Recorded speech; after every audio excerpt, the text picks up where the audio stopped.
So you assign a task to someone, but you want to be notified when the particular task, note, or calendar item has been actioned. Well, in this video, I'm going to show you how to do exactly that. So this feature is set upon the creation of a task. Let's say I'm ready to assign a task.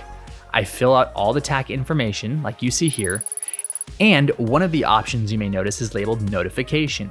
If I select notify me when actioned, then this means all contributors will get push notifications to their devices every time a contributor comments on the task, attaches a document to the task, or marks it as complete or read.